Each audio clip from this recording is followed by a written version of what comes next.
The courtroom smelled like old wood and stale air. I had been sitting in the back row for 3 days, watching the whole trial unravel in a direction that made my stomach turn. The prosecutor, a well-dressed man named Arthur Blythe, had built what every newspaper in Harwick Falls was calling an open-and-shut case. The accused, Zoe Lawson, a 28-year-old schoolteacher, sat at the defense table with her hands folded in her lap. Her eyes were red from crying. Her shoulders were caved inward, like she was trying to make herself disappear.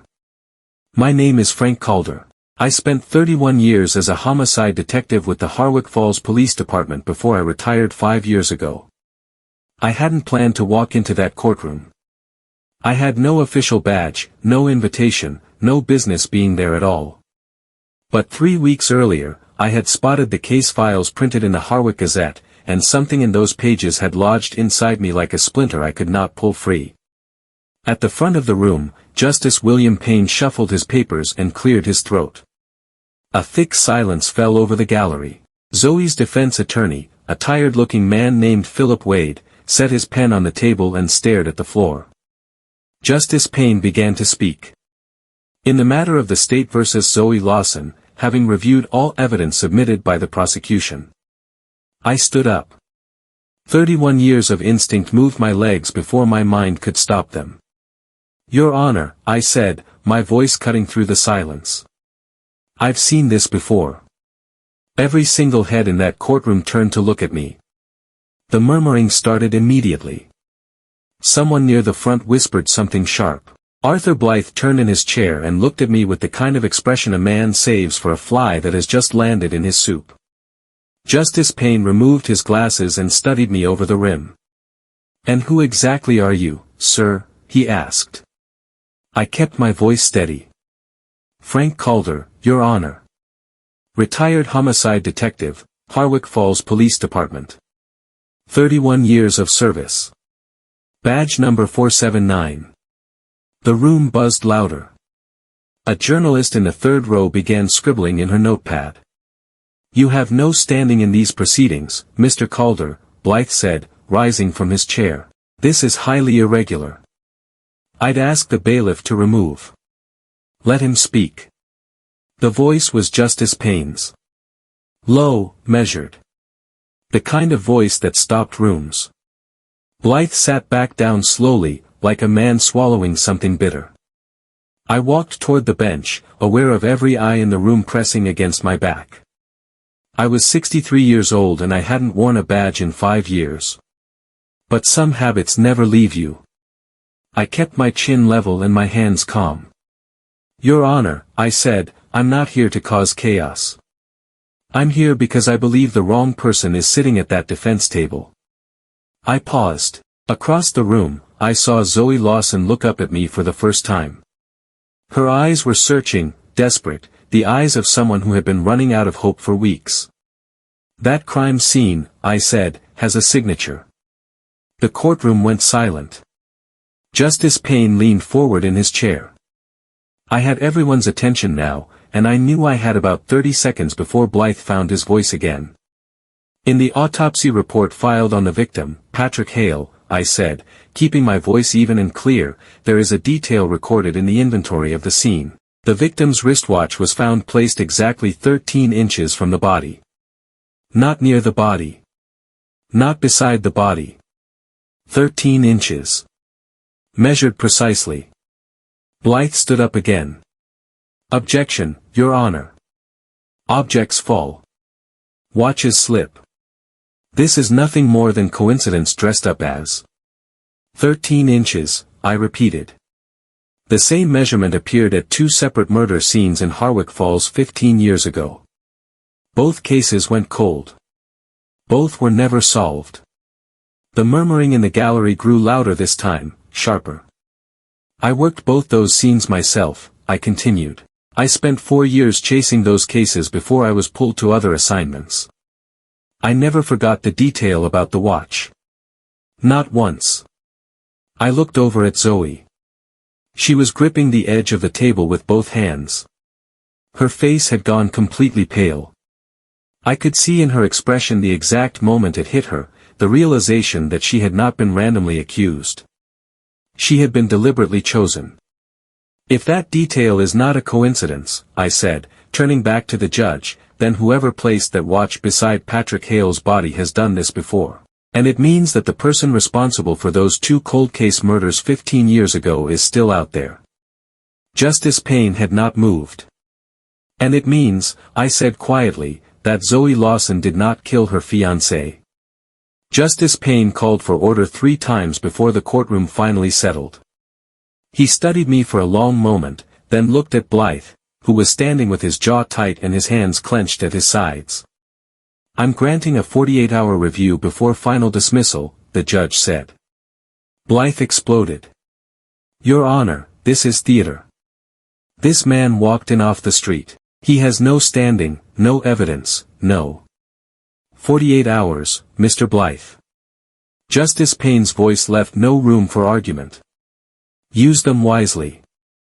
Outside the courthouse, it was chaos. Reporters flooded the front steps, shouting questions and shoving microphones toward Zoe's face. I watched her from a few feet away. Her lawyer was trying to pull her through the crowd, but she stopped walking and turned to look at me. "Who are you?" she asked. Her voice was barely above a whisper. "Frank Calder," I said. "I'll explain more later. Right now you should get inside."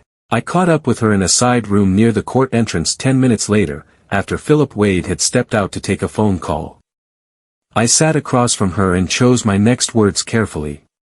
"You said someone believes me now," she said quietly. "I do," I told her. "But I need you to understand something, Zoe." I leaned forward. "Whoever did this didn't make a mistake. They set you up deliberately, and they did it well." She stared at me. "And if I'm right about who this is?" I paused. "He's been watching this trial from the beginning. He may even be in that courtroom." I watched the color drain from her face entirely. I went to the Harwick Falls Police Archive the next morning. The building sat at the end of Ridgecroft Avenue, a squat, concrete structure that smelled like mildew and old paper. I had spent a lot of years in that building. The archivist, a quiet young man named Pete, recognized me immediately and waved me through without a word. The 2 cold cases were labeled unsolved, Docket File 1 and unsolved, Docket File 2. I had named them myself, after the street where the first body was found. I pulled both boxes from the shelf and carried them to a table under a flickering fluorescent light. I read through everything again, slowly. 2 victims.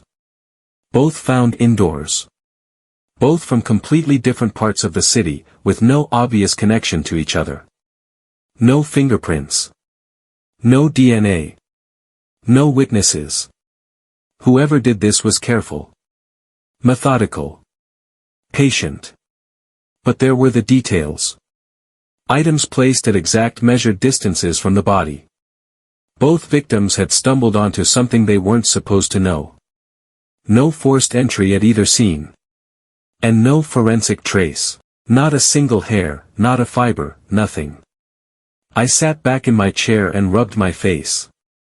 "He's still following the ritual," I said quietly. The words came out barely louder than a breath, but they felt heavy in the empty room.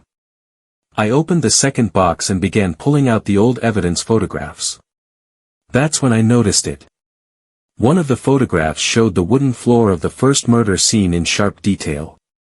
In the bottom right corner of the image, scratched faintly into a floorboard, was a symbol. I leaned closer. My heart rate went up. I had never seen that symbol in any of my original case notes. I went back through every page of both files. It wasn't recorded anywhere. No sketch, no description, no mention at all. Either the officer who photographed that floor hadn't noticed it, or it had been left out on purpose. I photographed the image with my phone and drove directly to the storage facility on Cutter Road where physical evidence from recent cases was temporarily held. The property clerk let me view the photographs from Zoe's case after I explained my involvement in the court-ordered review. I found what I was looking for in the third folder. The same symbol, scratched into the wooden baseboard near the back bedroom of Patrick Hale's apartment. It was faint, barely visible, the kind of mark that could be missed by someone moving quickly through a scene. But it was there. Identical to the symbol in the 15-year-old photograph sitting in my coat pocket. But here was the thing that made my hands go still. I pulled up the official evidence submission documents on the property clerk's computer. There were 37 photographs submitted to the court. I cross-checked that number against the original camera log. 39 photographs had been taken at the scene. 2 were missing from the submission. The photographs had been deliberately cropped to exclude the bottom edge of the wall where the symbol appeared. Someone with direct access to this investigation had removed that evidence before it ever reached the court. I thanked the clerk, walked out into the parking lot, and stood very still in the cold morning air. This didn't start with the killer alone. It started from inside the investigation. I needed to talk to the lead investigator on Zoe's case. His name was Detective Ray Larkin, and I had known him for years before my retirement. He was sharp, ambitious, and had a reputation for closing cases fast. That reputation had made him popular with the department brass and with the media. It had also, I sometimes thought, made him cut corners he shouldn't cut. I found him at the precinct on Fenwick Street, sitting at his desk with a coffee and a scowl that deepened the moment I walked through the door. Calder. He said my name like it was a bad taste. I heard you made a scene at the courthouse yesterday. I asked a question, I said, pulling up a chair. I'd like to ask you a few more. I laid out what I had found, the symbol, the 2 missing photographs, the connection to the Ducat cold cases. I kept my voice neutral and professional. I gave him every fact in order. Larkin leaned back in his chair and looked at the ceiling. I don't know what you're seeing in those old photographs, he said. But the Lawson case is solid. Then why are 2 photographs missing from the evidence submission? He looked at me then. Just a quick glance, but I caught it. His eyes slid away from mine almost immediately. He started shuffling papers on his desk that didn't need shuffling. Administrative error, he said. It happens. I looked at him for a long moment. Something about Ray Larkin's too casual tone, the way he had not once held my gaze, it was the posture of a man who already knew the answer to the question he was being asked. And that frightened me more than anything I had found in those files. I arranged to meet Zoe the following morning at a diner called Brantley's on Oak Cross Road, away from the press and the courthouse crowd. She arrived 10 minutes early and was already holding her coffee with both hands when I walked through the door. I sat across from her and got straight to it. I told her I needed her to take me back to the night she found Patrick's body. Not the version she had told the police. The version she had lived. She closed her eyes for a moment, then began to speak. She told me how she had come home from a teachers' meeting at around 9 in the evening. The front door of the apartment was unlocked, which she thought was strange but not alarming. She called Patrick's name. No answer. She walked through the hallway toward the living room. And then she stopped. Before I found him, she said, her voice dropping low, I heard something. What did you hear? I asked.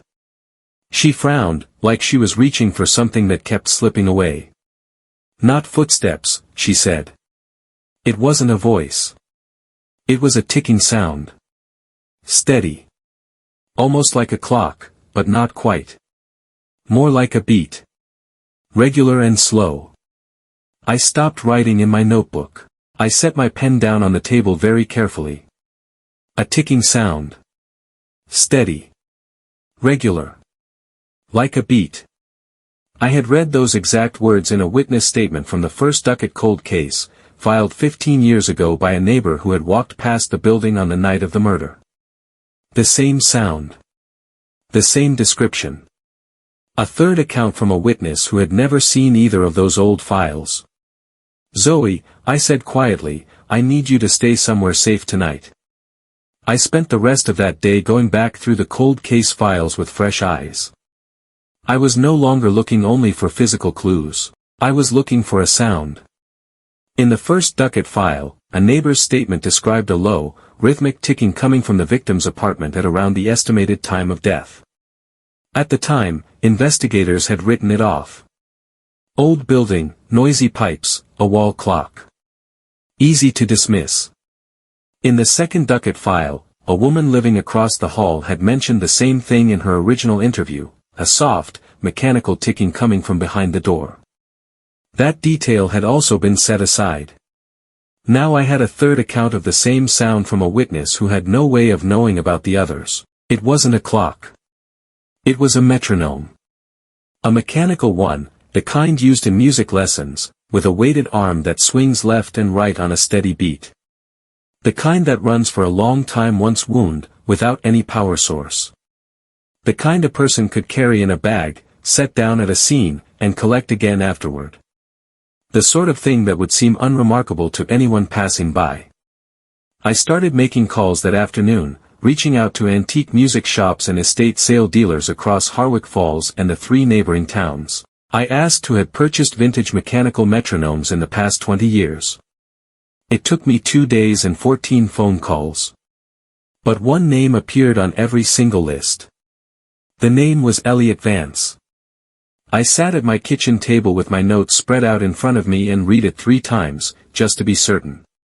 Elliot Vance was 52 years old. He held a doctorate in forensic science from Kenfield University and had worked as an independent forensic consultant for the Harwick Falls Police Department for over a decade. He was respected. He was trusted. He had testified in court dozens of times, and his professional reputation was spotless. He had also been the lead forensic consultant on Zoe Lawson's case. It was Vance who had examined the crime scene at Patrick Hale's apartment. It was Vance who had processed the trace evidence. It was Vance who had testified before the court that certain physical indicators placed Zoe in the apartment at the estimated time of death. He had helped build every piece of the case that was about to put Zoe in prison. I pulled up every record I could find on Vance, his case history, his consulting contracts, his published papers. Everything looked clean on the surface. But when I cross-referenced the dates of the 2 docket cold cases with his work history, I found that Vance had been a junior forensic assistant contracted to the department at the time of both murders. He had access to those scenes. He would have known exactly what evidence was collected and what was overlooked. He had been inside the investigation from the very beginning, 15 years ago and now. I stared at the ceiling for a long time, then I picked up my phone and dialed a number. I called Vance's office the next morning and told his assistant I was reviewing the Lawson case on behalf of Justice Payne's chambers and needed a brief consultation. It wasn't entirely a lie. I chose my words carefully. Vance's office was on the 4th floor of a professional building on Aldwych Place. It was clean, organized, and smelled faintly of chemicals and fresh paper. He stood when I entered and extended his hand with a warm smile. "Mr. Calder," he said. "I've heard your name mentioned in connection with the case review. Please, sit down." He was calm. Relaxed, comfortable in his own space. I had interviewed enough people over 31 years to know what real calm looked like and what performed calm looked like. Vance was performing. I sat across from him and began with routine questions about the evidence chain and the crime scene photographs. He answered everything smoothly, with the practiced ease of someone who had given courtroom testimony dozens of times. Then I said, casually, almost as an afterthought, one thing that caught my attention in the files was the placement of the victim's watch. The 13-inch measurement. Vance's eyes changed. It was a small thing. A brief narrowing, barely visible. But I had spent 3 decades watching people's faces in interview rooms, and that shift meant something. "I'm not sure what significance you're attaching to that," he said quickly. "Measurements are standard in crime scene documentation." He changed the subject immediately. As I stood to leave 20 minutes later, I glanced at the shelf behind his desk. A row of antique metronomes sat there in a neat line. 7 of them. Polished and still. Displayed like trophies. My stomach turned to ice. I went straight to a detective I trusted, a woman named Bridget Foss who had worked cold cases out of the Harwick Falls North Precinct for 12 years. We had worked together early in my career, and she was the kind of person who looked at evidence and not at politics. I laid everything on her table, the metronome purchases, the cold case files, the missing photographs, the symbol scratched into the baseboard, the 3 witness accounts of the ticking sound, and Vance's reaction when I mentioned the 13-inch measurement. She listened without interrupting. Then she leaned back and drummed her fingers on the desk. Without physical evidence directly linking Vance to the murder of Patrick Hale, she said, we cannot get an arrest warrant. What you have is circumstantial. Strong, but circumstantial. I knew she was right. Then we need him to make a move we can catch, I said. Bridget looked at me. What are you thinking? I thought about what I knew of Vance. He had watched the trial closely. He had framed Zoe because she was connected to someone who had gotten too close to something. He had maintained control of the investigation by being inside it. Now, for the first time, his control was slipping. The review had been granted. His framing was beginning to come apart. He's afraid of exactly one thing, I said. Zoe walking free and the investigation turning in a new direction. I pulled out my phone and dialed Zoe's number. When she answered, I said, Zoe, I need you to trust me completely for the next 48 hours. Then I told her the plan. We're going to make him believe you're about to walk free. The story broke on the evening news 2 days later. A legal correspondent on Channel 4 Harwick reported that sources close to the case review were suggesting the Lawson murder conviction was likely to collapse, and that the defense was preparing to file a motion for full dismissal based on newly discovered forensic inconsistencies. It was not accidental. Bridget and I had fed that information through a journalist contact. Every word of it was technically true. I watched the broadcast from my living room. Then I called Bridget. Is the apartment ready? I asked. Officers in position since 6 o'clock, she said. I drove across town to Zoe's apartment building on Whitmore Lane. I had moved Zoe to a safe location 2 days earlier, a guest room at Bridget's house, which nobody outside our small circle knew about. The apartment was empty. Except for me, Bridget, and 2 plainclothes officers. We waited. At 11:47 that night, I watched the security feed from the front door camera on Bridget's phone. A figure appeared at the entrance. Lean. Precise movements. Dressed in dark clothing. He used a tool on the lock, not a forced entry, but a skilled one. The kind that left no marks. He was inside in under 90 seconds. I held very still in the dark hallway. Bridget was at my shoulder. One officer positioned near the bedroom door. The other behind the kitchen counter. I heard measured footsteps moving through the apartment. Then silence. Then a soft, familiar sound that rose slowly out of the quiet. A slow, rhythmic ticking. I let him get deeper into the apartment before I moved. He came through the living room doorway quickly, holding a knife low and to his right side. Even in the dim light from the street outside, I could make out his face clearly. Elliot Vance. For 1 second, he froze completely when he realized the apartment was not empty. His eyes swept the room. Then they landed on me, standing by the window. He moved fast. I'll give him that. He turned toward the hallway, his only clear path to the front door, and ran. But he hadn't seen the officer positioned just inside the hallway entrance. Vance hit the door frame in the dark, stumbled sideways, and knocked into the small wooden side table where we had deliberately placed something earlier. One of his own vintage metronomes. We had taken it from his office shelf that afternoon, using a warrant Bridget had obtained 2 hours after the news broadcast aired. The metronome struck the floor and its mechanism engaged. The steady, rhythmic ticking filled the apartment immediately. Vance froze. Something about that sound stopped him in a way that shouted commands might not have. He stood in the hallway, breathing hard, staring down at it. I stepped forward into the light. Rituals can be predictable, I said. The 2 officers moved in from both sides. Vance spun and looked at the front door. Bridget was already there, blocking it. For one long moment, he stood completely still. Then he kicked open the fire exit at the end of the hall. He was gone. I went after him. I know what you're thinking, a 63-year-old retired detective chasing a fit 52-year-old through city streets at midnight. But 31 years of working Harwick Falls had given me something Vance didn't have. I knew every shortcut, every alley, every dead end in a 4-block radius. Bridget and the officers took the main street. I went through the service passage behind the building, cut left through Pennock Lane, and came out ahead of him on Galt Street. He came around the corner at a full run and nearly collided with me. He swerved left, heading for the old rail yard near the river. I stayed close enough behind him that the officers could track my location on Bridget's radio. By the time Vance reached the roof access ladder of the storage building at the edge of the rail yard, 3 police units were converging from the streets below. He climbed anyway. He had nowhere left to go, but he climbed. I followed him up, slower, my legs burning.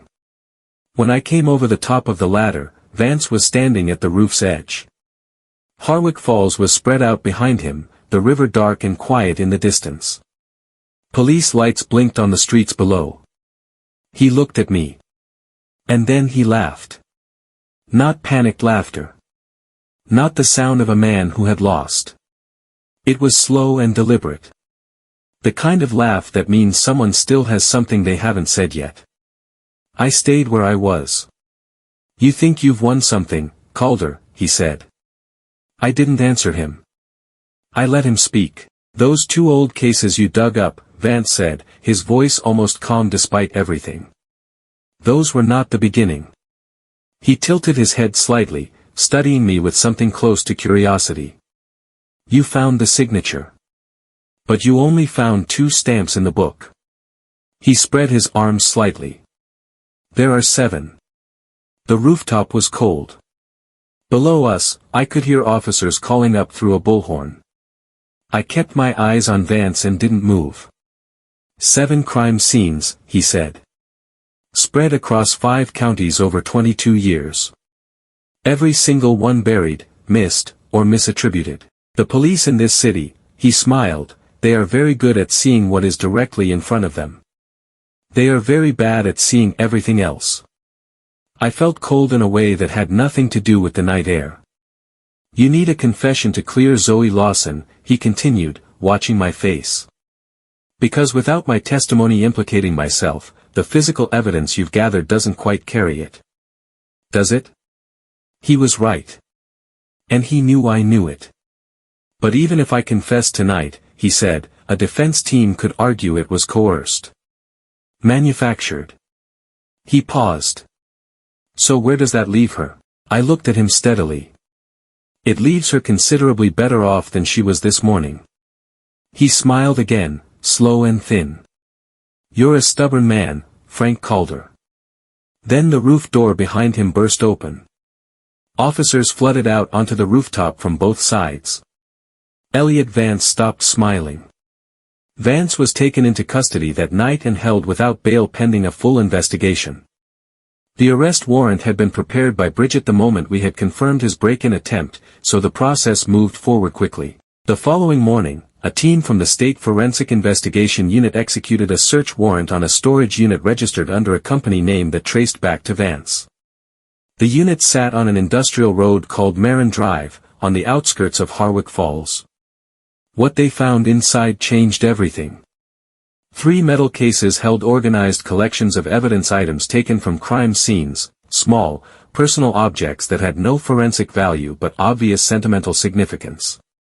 Things that belonged to the victims. The kind of items a killer keeps as private proof of what he has done. There was a set of 7 metronomes, each labeled with a date in Vance's own handwriting. There were 41 photographs. Crime scenes, taken from angles no official photograph had ever captured. Every victim. Every scene. Including 2 photographs of Patrick Hale's apartment that matched exactly the framing of the cropped images removed from the official evidence submission. And in one photograph of Patrick standing at his apartment window, taken from outside the building at night, a clear digital timestamp was embedded in the image file. 7 weeks before Patrick's death, Vance had been watching him for nearly 2 months. The photograph also showed something in Patrick's hand, printed documents, several pages, and on one visible page, the words Ducat file were clearly readable. Patrick Hale had known what Vance was. The court reconvened 4 weeks later. I sat in the same back row where I had stood up and interrupted Justice Payne over a month earlier. This time the atmosphere in the courtroom was entirely different. The gallery was packed, every seat taken. The journalists were back, but they weren't writing the story they had expected to write. Zoe sat at the defense table beside Philip Wade. She looked different. Her back was straight. Her hands were folded calmly in front of her. She still looked tired, but the defeated hollow in her expression was gone. Arthur Blythe sat at the prosecution table with the stillness of a man trying very hard not to show how badly this had all turned. He did not look at Zoe once during the entire proceeding. Justice Payne entered. The room rose, then settled. The evidence was presented systematically. The storage unit findings. The forensic analysis of Vance's photographs. The digital timestamps. The cross-match with the cold case files. Vance's formal confession, obtained with his legal counsel present 2 days after his arrest, admitting to the murders of Patrick Hale, both Ducat cold case victims, and 4 additional homicides across neighboring counties. 7 in total. Exactly as he had said on the rooftop. Justice Payne reviewed the final submission in silence for a long moment. Then he looked up. This court finds no basis for the continued prosecution of Zoe Lawson. All charges are formally dismissed with prejudice. The record is to reflect her complete exoneration. Zoe put her face in her hands. But before I stood to leave, I leaned forward. I still had one more thing to tell her. I waited until the courtroom had largely emptied. Philip Wade had gone to deal with the press. Bridget was speaking with an investigator near the exit. For a few quiet minutes, it was just Zoe and me at that long table where she had spent so many weeks sitting in fear. She was holding herself together, but only just. The kind of composure that comes right before it breaks completely. "There's something I found that you need to hear," I said. "Something that wasn't in the public case files." She looked at me and waited. I told her about the photograph. The one taken from outside Patrick's window, showing him holding printed documents with the Ducat file name visible on the page. I told her about the timestamps. I told her what Vance had admitted in his full confession, that Patrick had been quietly investigating the 2 cold cases himself after discovering a reference to them in old department files. That he had gathered partial records and was 2 weeks away from taking everything to the state attorney's office. Vance had found out. And he had acted first. Patrick wasn't just a victim, I said carefully. He was trying to do the right thing. He found evidence that could have put Vance in prison years earlier. And he was going to use it. Zoe was completely still. "He died trying to stop a killer," she said quietly. Not a question. The words landing exactly where they needed to land. "Yes," I said. "He did." I reached into my jacket pocket and placed something on the table in front of her. A small ring. Gold, simple, a single stone. Recovered from Vance's storage unit. Her engagement ring. Her hand covered it immediately, and she held it against her chest without saying another word. Outside the courthouse, the reporters found me before I made it to my car. They called my name, held out microphones, and asked the question I had been hearing for 3 days straight. "Mr. Calder, how was this case cracked? How does a retired detective walk into a courtroom and unravel something the entire department missed?" I stopped walking. I thought about Zoe sitting at that table with her hand wrapped around the ring Patrick had chosen for her. I thought about the families of 6 other victims who had spent years without any answers at all. I thought about the 2 families from the Ducat files, who would receive phone calls today that would change everything they thought they knew. And I thought about the detail that had started all of it. A wristwatch. 13 inches from a body. "Monsters repeat themselves," I said. "They follow patterns because they believe those patterns make them invisible. But patterns are the one thing they cannot stop leaving behind." I looked directly at the cameras. That's how you catch them. Zoe walked free that afternoon. Her name was formally restored in the court record. Across Harwick Falls and 5 neighboring counties, families of victims who had waited years for answers finally received them. The case that everyone believed was finished became the one that exposed a killer who had hidden inside the justice system for over 2 decades. If this story moved you, and I believe it did, drop a comment below right now and tell me, at what point did you know something was deeply wrong? I read every single response, and the answers are always powerful. Hit that subscribe button and ring the bell, because next week's story involves a courthouse secret that was buried for 30 years, and you will not want to miss a single word of it.